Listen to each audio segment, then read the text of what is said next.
Guys మొత్తానికైతే మన యువ నటసింహం నందమూరి మోక్షజ్ఞ తేజ గారికి సంబంధించి లేటెస్ట్ లుక్ అయితే ఇంటర్నెట్లో హల్చల్ చేస్తున్నటువంటి విషయం మనందరికి తెలిసిందే. మరి ఈయనకు సంబంధించి మొదటి చిత్రానికి సంబంధించిన అప్డేట్ అయితే త్వరలోనే రాబోతా ఉంది.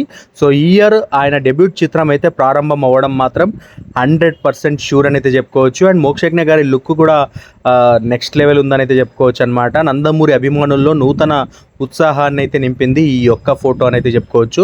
అండ్ ఇక మోక్షజ్ఞ గారికి సంబంధించి మొదటి చిత్రాన్ని ప్రశాంత్ వర్మ గారు అయితే డైరెక్ట్ చేయబోతున్నారు అంటూ న్యూస్ వస్తూ ఉంది. ఇది మ్యాక్సిమం నిజమే అని అయితే కూడా చెప్పుకోవచ్చు అనమాట. అండ్ బాలయ్య బాబు గారికి సంబంధించినటువంటి వారసుడు మోక్షజ్ఞ గారి సినిమా ఎంట్రీకి సంబంధించినటువంటి అఫీషియల్ అనౌన్స్మెంట్ ఆగస్ట్ లేదా సెప్టెంబర్ 6వ తారీఖు మోక్షజ్ఞ గారి బర్త్డే సందర్భంగా కూడా అనౌన్స్ చేసే అవకాశం అయితే ఉంది. అన్ని అనుకున్నట్టు జరిగితే ఓ నెల ముందుగానే అనౌన్స్మెంట్ అయితే వచ్చే అవకాశం ఉంది.